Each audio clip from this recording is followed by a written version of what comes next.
Hey guys, this is HandBananaPvP here, and we are here with our first tier list video ever.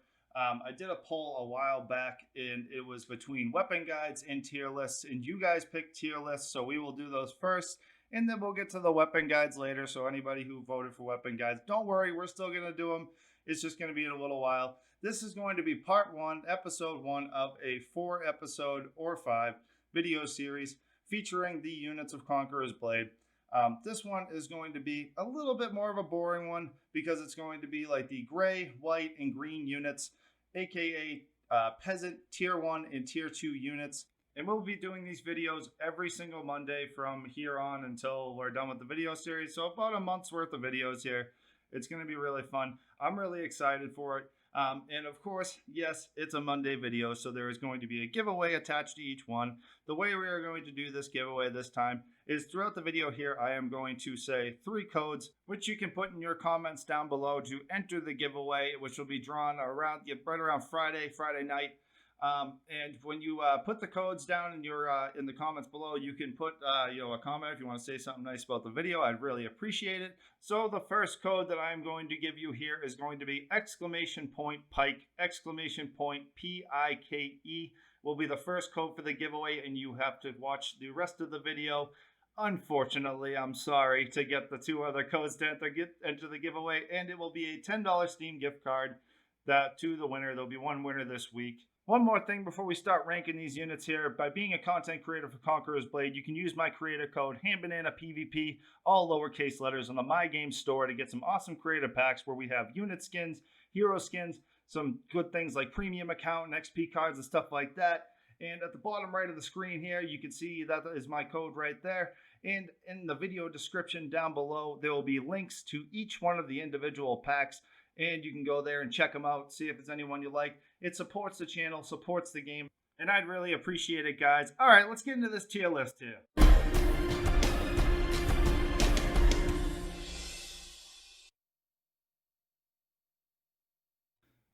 All right, let's do this here.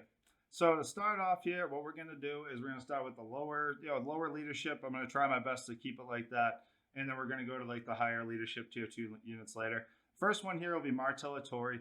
No doubt to me is going to be in the S tier of OP because it costs a lot of silver, or you can pay for them to get them. But they're a 30 leadership unit that deals blunt damage. Has a shield, so it has some really good defense. You can put doctrines on them while pushing siege towers. The siege towers take less damage. Second up here, we have Village Watchmen, which I was trying to decide what to do here, A or B tier. But to me, Village Watchmen are an A tier unit because they are 30 leadership. There are so many of them, and you can actually, if you use your hero properly, you can really overwhelm a unit with them of a higher tier. Not super high tier, but you can kill units with Village Watchmen, and they're such a low cost unit. You don't care if you lose them, and you can fit them into your lineup quite well, but they're not as good as the Martellatori. Next up here, we have the Woodcutters, the little beastly yeetlings they are. They have a charge. If you go offensively with them, they have sprint. They only cost 40 leadership. They have armor penetration. They're a really great unit, so that's why I put them in the A tier there. Then up we have Serfs. The reason I put them in the C tier is they don't have a lot of damage. They have a heal that is basically useless. It doesn't do much, and their charge doesn't do nearly as much as the Woodcutters. Tenant Farmers I also put in this C tier category. Maybe fun to use in Siege, but just are not good as good as the Peasants of the ones that I put in the S and A tier areas. They are just not nearly as good, so that's why they are where they are. Next up here, we have Archer Militia. You're going to notice a trend here where the range units of these tiers really are not worth building. Not really worth bringing into a Siege match even. We got Archer Militia, Demesne Archers. They're just not really worth. They don't have the high enough armor penetration to really do all that much work. Their range is really short. Then here we have the Demesne Pikemen, the unsung hero that I love using in my Siege lineups. I really love Demesne Pikemen. They are so good. Levy Bowman we are also going to put in the D tier. Obsolete. Do not build this unit. It is not a good unit. It costs 80 leadership and cannot do nearly as much as the ones I put above. Up next here, we are going to have Demesne Javelins, which as a Jav unit, any of these low tier Jav units, you don't typically are going to want to bring them. But I put Demesne Javs in the C tier here. Might be fun in Siege, but not really worth bringing to anything like a territorial war or anything like that. Yeah, they're just not all that great, but they might be fun to like try to get some units and hero kills with. Maybe make a little video of it, something like that. And then next up here we have Spear Militia, which I put in the B tier. Good unit in the right hands, and I say that because you need to know that the Spear Militia is for soaking up damage. Do not try to attack with them. They're good for blocking range, not really melee, so that's why they are where they are.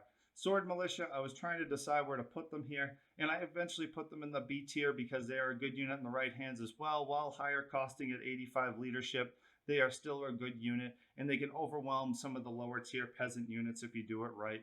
Next up here, we have the Demesne crossbows, which are another D tier unit. Don't build this unit. They're too high cost. They cost like 140 leadership, and they don't really do much. Iron Cap archers, on the other hand, some may disagree, but I actually like them for siege just to have some fun with, because if you spec them, I can't remember what line it is, but they get an arrow rain like the prefecture archers.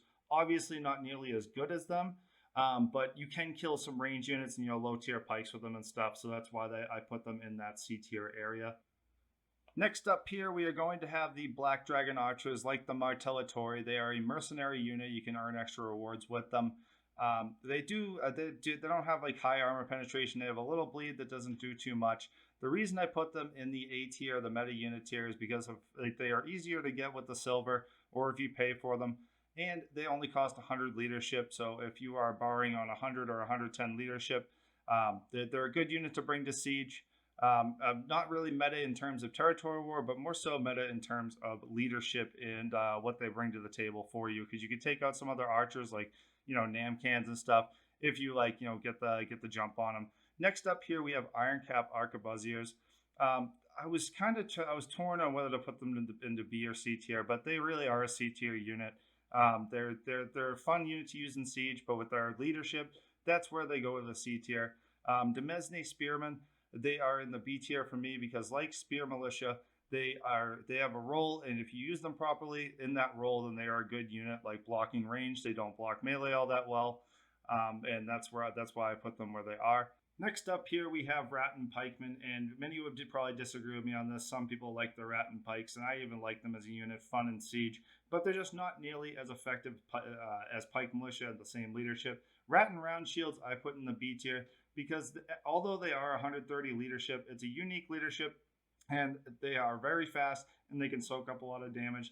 Javelin Militia I also put in this B tier, primarily because they're just unique, and if you know how to use them, when they charge, they throw their javelins, so you can kind of get like a little double shot off on them, and that having a charge is really unique for a jav unit, so that's why I put them there. Iron Cap Bow Riders, C tier, teetering on D tier, but when you level them fully and get some decent doctrines on them, they can do some work in the field and stuff like that. Coutiliers, pretty much the same thing. I put them in C tier just because they're fun to use. They're a goofy unit nowadays. They used to be really good, but now they're not really all that effective. But I put them in C tier for the fun and siege. And then we have the Iron Cap Scout Cavalry, one of my favorite units this tier. It's the only cav unit at this tier that I would bring into siege myself, and I do often.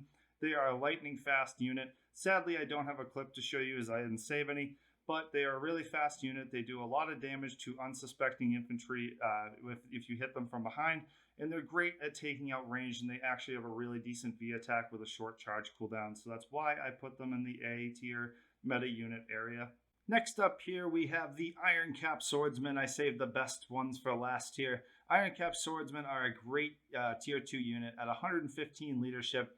They are not really so much the best for killing units, but hero killing, they kill the crap out of heroes. You can really unsuspectingly kill a couple of heroes on a siege tower or in a little alleyway, which I'm about to show you right now. Right here in this little clip here, we're on the wall in Allenberg, and we have the Iron Cap Swordsmen. We charge them up this little alleyway here on the wall, and there's two unsuspecting muskets that completely cannot get out of the way, and that's what I mean right there with the Iron Cap Swordsmen, what they're good at. Not really for units, but for killing heroes, they are just fantastic. And their charge cooldown is super short, and they're a relatively tanky unit for what they are. So for our second code of the giveaway, we have last but not least Militia. So it's going to be Pike Militia for 2 codes. There is still one more code, so stick around if you would. Pike Militia is undoubtedly, unequivocally, the best tier 2 and below unit. It's been OP since forever. As long as I've been playing, it has been OP. And Pike Militia is a fantastic unit. And if you are a new player watching, welcome to the game, and definitely get and level up Pike Militia. And I am going to show you a couple clips here of Pike Militia doing some work. So I just wanted to show you a couple of clips here on how OP Pike Militia is. It's going up against the Sapahis right here, which are 260 leadership at the Pike Militia's 110. And as you can see, it just absolutely dispatches the Sapahis with a quickness. This unit is insane, and I love Pike Militia so much. Right here is going to be to show you how Pike Militia is effective in territory war. As you can see, I have no units left here, and this was me just suiciding. And I went on the flank here. I knew I was probably certainly going to die. Somehow I actually don't. I go in here and I brace the Pike Militia right behind all these units and heroes. I get in there with them all, and we're just clapping these units, and then these heroes don't know what to do. They're trapped. They're completely sandwiched by my buddies, and we just keep going, just keep moving down and bracing, moving down and bracing, killing the units. This guy jumps up and right into the brace, and he goes down. We come down here, and we get a nice Hussar charge to come in. But as you can see, like Pike Militia, in a territory war scenario, there were so many different types of units there, like Imperial Pikes and stuff like that. And I rear flanked them, and the Pike Militia just took care of them. So the star of this video, unequivocally, is Pike Militia, and the last code that I am going to give you is OP, and it is going to be in total Pike Militia OP down below in the video, in your comment below. You are going to put exclamation point Pike Militia OP to enter the giveaway for the $10 Steam gift card. And as always, if you found this video helpful, be sure to like and subscribe so we can be making a hell of a lot more of these in the future. Thank you, people. I love you. Have a good one.